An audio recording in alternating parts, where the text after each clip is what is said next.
Hello കുട്ടീസ്, welcome back to Xylem learning. It's me Anurag. ഞാൻ നിങ്ങളുടെ സ്വന്തം മിസ്സാണ്. ഓക്കെ, മക്കളെ എല്ലാവരും നല്ല അടിപൊളിയായിട്ട് നിങ്ങളെ ഓരോ ചാപ്റ്റേഴ്സും ഇങ്ങനെ പഠിച്ചുകൊണ്ടിരിക്കുന്നുണ്ടാവും അല്ലേ? ഇനി തൊട്ട് മുൻപിൽ നമ്മുടെ ഓണപരീക്ഷ വരാൻ വേണ്ടിയിട്ട് പോവുകയാണ്. അപ്പോൾ ഓണം എക്സാമിന് വേണ്ടിയിട്ട് നിങ്ങൾ എല്ലാവരും തകർത്ത് പ്രിപ്പയർ ചെയ്യുന്നുണ്ടായിരിക്കും. അതിൽ ഏറ്റവും ഇമ്പോർട്ടന്റ് ആയിട്ടുള്ള ഒരു സബ്ജക്ട് തന്നെയാണ് നമ്മുടെ മാത്സ് അല്ലേ? അപ്പൊ മാത്സിൽ നമ്മൾ കുഞ്ഞി ക്ലാസ്സിലെ ഇപ്പം 4th സ്റ്റാൻഡേർഡ് മുതലേ നമ്മൾ കേട്ട് വരുന്ന ഒരു വേർഡാണ് പെരിമീറ്റർ അല്ലെങ്കിൽ പെരിമീറ്ററും അതുപോലെ തന്നെ ഏരിയയും. അപ്പൊ പെരിമീറ്റർ നമുക്ക് അറിയുന്ന കാര്യമാണ് ചുറ്റളവ്, അതേപോലെ ഏരിയ പരപ്പളവ് അല്ലെ. അപ്പം മലയാളം മീഡിയക്കാരാണെങ്കിലും ഇംഗ്ലീഷ് മീഡിയക്കാരാണെങ്കിലും ഒരുപാട് ഷേപ്പുകളുടെ ഏരിയയും പെരിമീറ്ററും നിങ്ങൾക്ക് അറിയുന്നതായതുകൊണ്ട് തന്നെ ഇനി അതിനൊന്നും പ്രശ്നമില്ലല്ലോ. അതിൽ ഏത് പ്രോബ്ലം കിട്ടിയാലും ഞാൻ ചെയ്യുമല്ലോ എന്ന് വിചാരിക്കുന്നുണ്ടാവും. സോ ഇത്തരത്തിലുള്ള ഓരോ ഷേപ്പിന്റെയും ഇക്വേഷൻസ് ഇപ്പോഴും മറന്നു പോയിട്ടുള്ള ആൾക്കാരുണ്ടെങ്കിൽ അത് നമുക്ക് എന്ത് ചെയ്യാം, വേഗം ഒന്ന് പൊടി തട്ടിയെടുക്കാം. ഓക്കെ, ആദ്യം തന്നെ ഞാൻ പറയാൻ പോകുന്ന കാര്യം എന്ന് പറഞ്ഞാൽ പെരിമീറ്ററിനെ കുറിച്ചാണ്. സോ പെരിമീറ്ററിനെ കുറിച്ച് പറയുമ്പോൾ അതിൽ ആദ്യം തന്നെ റെക്ടാംഗിളിന്റെയും അതുപോലെ തന്നെ സ്ക്വയറിന്റെയും പെരിമീറ്റർ ആണ് ഞാൻ പറയുന്നത്. സോ നമുക്കറിയാം, ഒരു റെക്ടാംഗിൾ എടുക്കുകയാണെങ്കിൽ ഇപ്പൊ ബോർഡിൽ നിങ്ങൾ റെക്ടാംഗിൾ കാണുന്നുണ്ടായിരിക്കും അല്ലെ. ആ ബോർഡിൽ കാണുന്ന റെക്ടാംഗിളിൽ നമുക്കറിയാം അതിൽ ലെങ്ത്തും ഉണ്ട് അതേപോലെ തന്നെ ബ്രെഡ്ത്തും ഉണ്ട്, നീളവും വീതിയും. സോ നമ്മൾ പെരിമീറ്റർ കാണുന്ന ക്വസ്റ്റ്യൻസുകൾ വരെ എങ്ങനെയാണ്? യെസ്, നമുക്കൊരു ചതുരാകൃതിയിലുള്ള എന്തെങ്കിലും ഒരു പൂന്തോട്ടമോ അങ്ങനെ ഏതെങ്കിലും ഒരു ഗ്രൗണ്ടോ അങ്ങനെ എന്തെങ്കിലും ഉണ്ടെങ്കിൽ അതിന് ചുറ്റും വേലി കെട്ടാൻ എത്ര മീറ്റർ കമ്പി വേണം? അങ്ങനത്തെ ക്വസ്റ്റ്യൻസിലൊക്കെയാണ് നമുക്ക് പെരിമീറ്ററിന്റെ ഉപയോഗം വേണ്ടത് അല്ലെ. അപ്പൊ ഇത്തരത്തില് നമ്മൾ എന്ത് ചെയ്യുക, റെക്ടാംഗിളിന്റെ ലെങ്ത്തും ബ്രെഡ്ത്തും തന്നിട്ടുണ്ടെങ്കിൽ നമ്മള് അതിന്റെ പെരിമീറ്റർ കാണുക എന്ന് പറഞ്ഞാൽ 2 × L + B ആണ്. 2 ഗുണിക്കണം നീളം പ്ലസ് വീതി. അത് നേരെ സ്ക്വയറിന്റെ ഭാഗത്തേക്ക് വന്നു കഴിഞ്ഞാലോ, അപ്പൊ സ്ക്വയർ ഷേപ്പിലാണ് ആ ഒരു ഗ്രൗണ്ട് ഉള്ളതെങ്കിൽ സ്ക്വയറിന്റെ പ്രത്യേകത നിങ്ങൾക്ക് അറിയാലേ, 4 സൈഡും ഈക്വൽ ആയിരിക്കും. സോ 4 സൈഡും ഈക്വൽ ആയതുകൊണ്ട് തന്നെ നമ്മൾ എന്ത് ചെയ്യണം, യെസ് 4 ഭാഗവും 4 സൈഡുകളും ആഡ് ചെയ്യണം.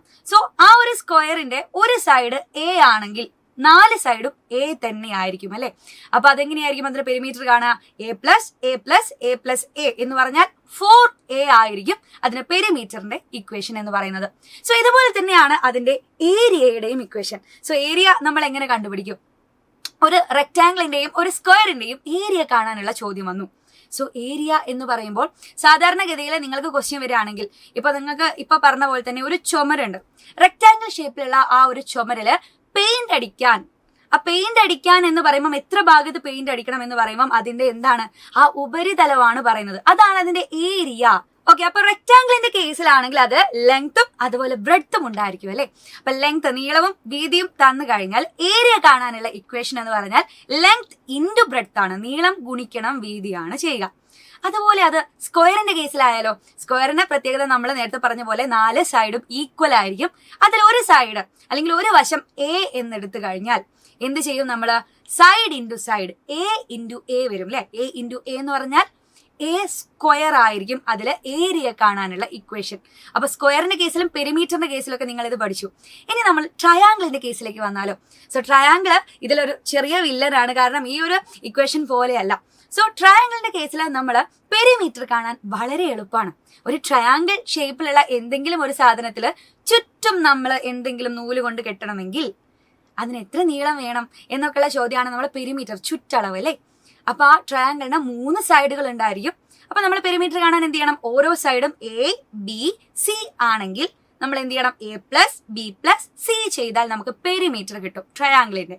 ഓക്കെ, ഇനി നമ്മൾ അതിന്റെ ഏരിയ കാണാനാണെങ്കിലോ, സോ ട്രയാംഗിളിന്റെ ഏരിയ കാണാൻ നിങ്ങൾ ശ്രദ്ധിക്കേണ്ട കാര്യം, ട്രയാംഗിളിന് ഒരു ഹൈറ്റ് ഉണ്ടായിരിക്കും ഇല്ലേ. ട്രയാംഗിളിന് ഒരു ഹൈറ്റ് ഉണ്ട്. അതുപോലെ ട്രയാംഗിളിന്റെ താഴെയുള്ള സൈഡാണ് നമ്മളെ ബേസ് എന്ന് പറയുന്നത്. സോ നമ്മൾ ട്രയാംഗിളിന്റെ ഏരിയ കണ്ടെത്താൻ ഇത്രയും ചെയ്താൽ മതി. ½ × B × H. ഇവിടെ B എന്ന് പറഞ്ഞാൽ ആ ട്രയാംഗിളിന്റെ ബേസ് ആണ്, H എന്ന് പറഞ്ഞാൽ അതിന്റെ ഹൈറ്റ് ആണ്.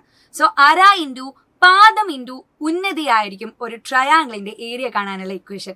സോ ഇത്രയും കാര്യങ്ങൾ നിങ്ങൾ സെറ്റാക്കി വെച്ചോളാം. അപ്പൊ നമ്മുടെ ഓണപരീക്ഷയ്ക്ക് ഇതൊക്കെ മസ്റ്റ് ആയിട്ട് വേണ്ടി വരും.